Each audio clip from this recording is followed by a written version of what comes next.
Oui, mais en fait, c'est à la fois le seul canal qui leur reste et c'est celui sur lequel ils ont le plus travaillé depuis des années. Je crois qu'on a oublié aussi, quelque part, on oublie peut-être un peu trop, d'où vient Vladimir Poutine. Vladimir Poutine est un ancien agent du renseignement russe. Et comme le montrait un remarquable travail qu'avait fait le New York Times, qui s'appelait Opération Infection, on oublie que les agents du KGB à l'époque, leur travail, c'était pas tant de surveiller des gens que de fabriquer des fausses informations qu'ils arrivaient à faire diffuser à l'époque dans des journaux papier. Oui, et donc ça demandait une mécanique assez lourde à mettre en place. Aujourd'hui, eh bien, on est sur autre chose. Là, vous voyez, on part encore une fois dans tous les mensonges d'un tout petit peu de vrai. Il y a vraiment eu potentiellement 14 000 morts entre 2014 et 2021 dans la région du Donbass. Là-dessus, effectivement, 14 000 morts, on se dit c'est énorme, oui. Bien sûr, il y a 3 400 civils.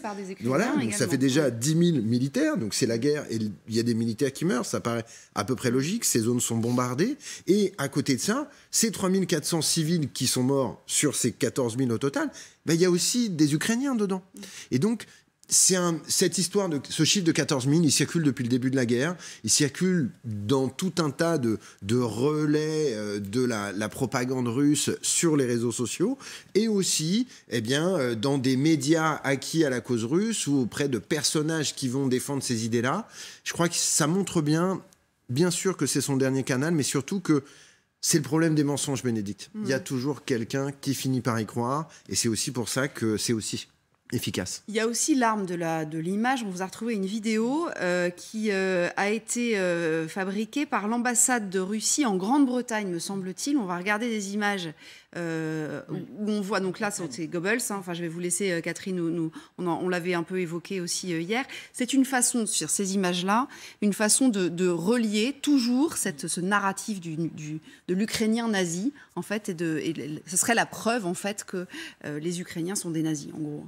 Mais c'est la colonne vertébrale de la rhétorique russe. Mais comme le dit Thomas Huchon, ça repose sur une partie de la vérité. C'est-à-dire qu'effectivement, les Ukrainiens, une partie des Ukrainiens en tout cas, ont accueilli les nazis en libérateurs en Ukraine. Donc ça, c'est acquis, c'est vérifié, c'est sûr.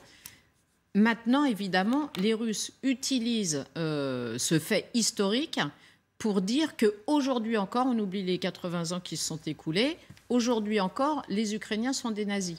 Et comme effectivement, je pense que les Français ne réalisent pas forcément à quel point c'est dans les cours d'histoire, dans la politique russe, etc., depuis des décennies, la grande guerre patriotique, c'est-à-dire la Deuxième Guerre mondiale, où 27 millions de personnes ont été tuées dans ce qui était à l'époque l'Union soviétique, ça fait vraiment partie de la grandeur de la Russie d'avoir participé à la défaite nazie. Donc aujourd'hui, quand vous dites aux Russes, il y a des nazis quelque part, c'est vraiment réveiller chez eux quelque chose d'extrêmement profond.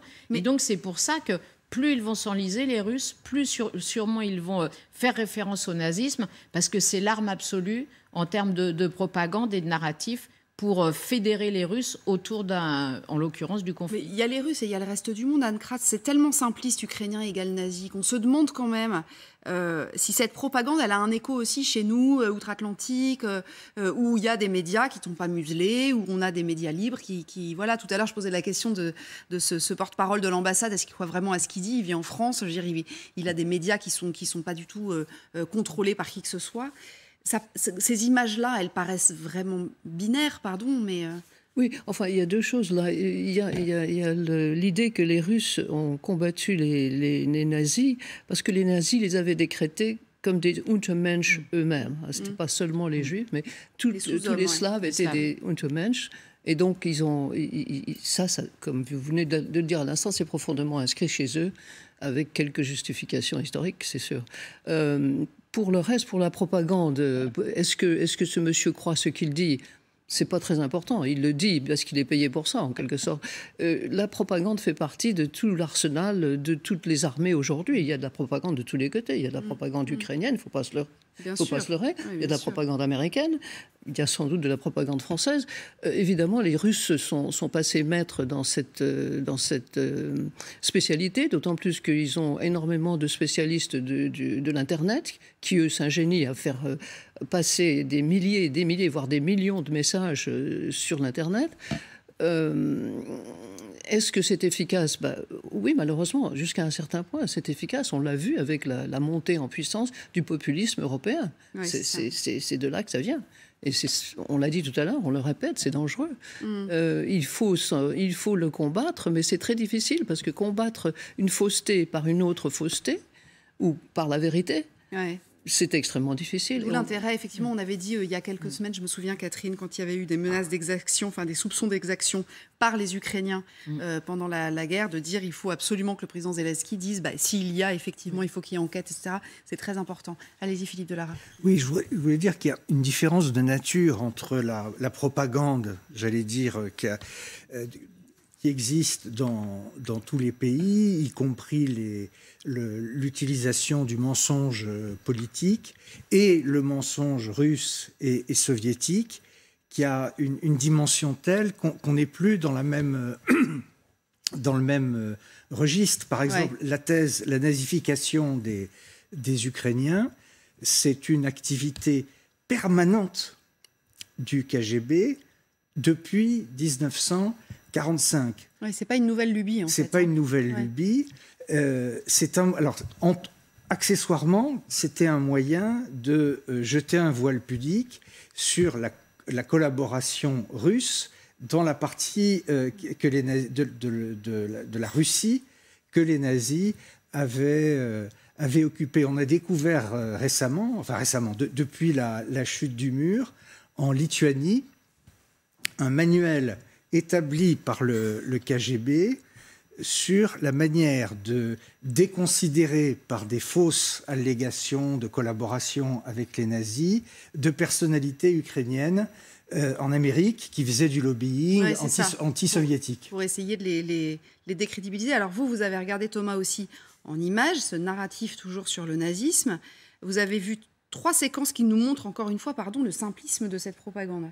Alors effectivement, si on s'intéresse un peu aux derniers éléments, on a eu, regardez ces images. Donc il s'agit d'une arrestation de supposés membres d'un gang nazi caché en Russie par les forces spéciales russes. Et alors donc ces images ont été diffusées avec beaucoup de volonté de nous faire croire à cette histoire, et donc ça serait un gang de nazis, et donc ce gang de nazis, il a, vous allez le voir sur des images, le petit kit du parfait militant nazi. Donc regardez, donc on a donc une photo d'Hitler qui est à côté de l'ordinateur. On va ensuite trouver un t-shirt avec alors voilà tout un tas d'objets avec des croix gammées. Vous remarquerez qu'il y a quand même des choses qui ressemblent à des petits sachets qui pourraient contenir de la drogue. Il y a des armes pour montrer que ces nazis ukrainiens cachés en Russie sont très dangereux. Et là, il faudrait s'arrêter sur cette image. Regardez.